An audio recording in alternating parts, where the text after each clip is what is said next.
से बिहार के भागलपुर ले जा रही थी। हादसा उस वक्त हुआ जब बस एक ट्रक से टकरा गई। यह हादसा नेशनल हाईवे 28 पे हुआ है और डूमर भार स्थित शाही पेट्रोल पंप के पास हुआ है।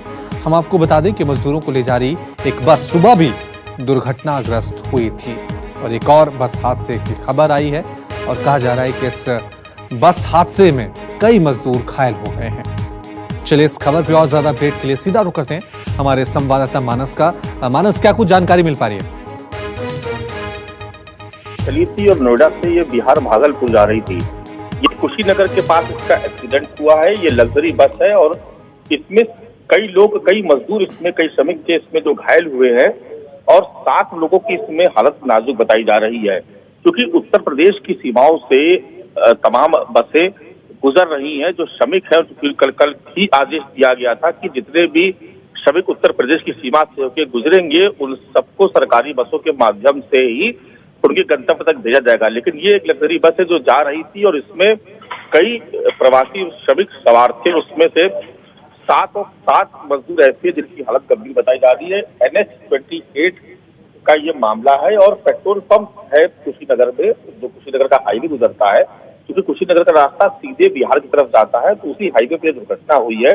प्रशासनिक अमला मौके पर पहुंच गया है, घायलों की मदद की जा रही है और जो नजदीकी जिला अस्पताल है उसमें भर्ती कराया गया है।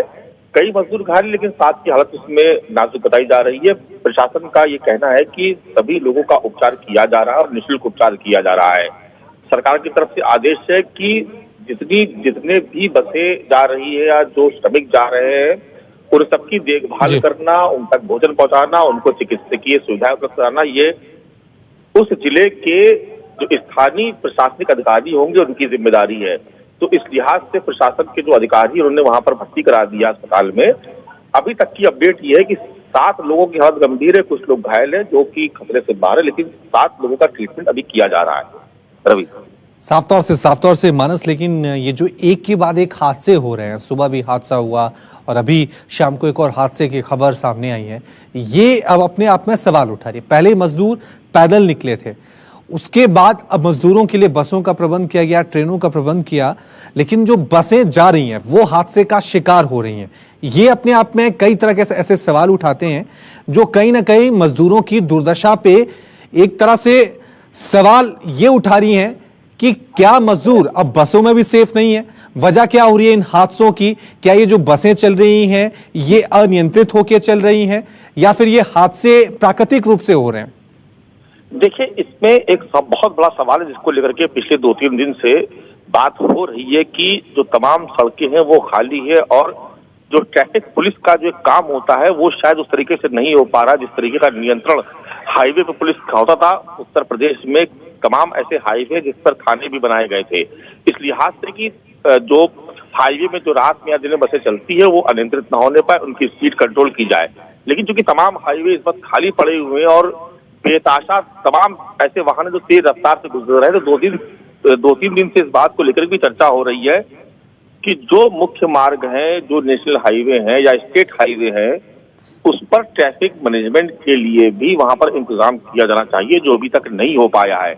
और एक बड़ी वजह है कि बहुत तेज रफ्तार से गाड़ियां गुजर रही हैं, बहुत तेज रफ्तार से वाहन गुजर रहे हैं और उसके पीछे एक बहुत बड़ी वजह ये भी है कि तेज रफ्तार से वाहन इसलिए भी भाग रहे हैं कि उनको लगता है कि कहीं उनको रोका ना जाए, तो बहुत तेज गति से भाग रहे हैं और रफ्तार जो है वही शायद एक तरीके से दुर्घटना का सबसे बड़ा कारण बन रही है। मुझे ऐसा लगता है कि शायद 2 या 3 दिन के भीतर इस पर भी काम शुरू होगा, क्योंकि एक बहुत बड़ा सवाल है कि जिस तरीके से ट्रैफिक अनियंत्रित हो गया है नेशनल हाईवे पर और स्टेट हाईवे पे, इसको भी नियंत्रित किए जाने की जरूरत है, क्योंकि लगातार उत्तर प्रदेश के अलग अलग हाईवे पर ये इस तरीके के हादसे बढ़ रहे हैं।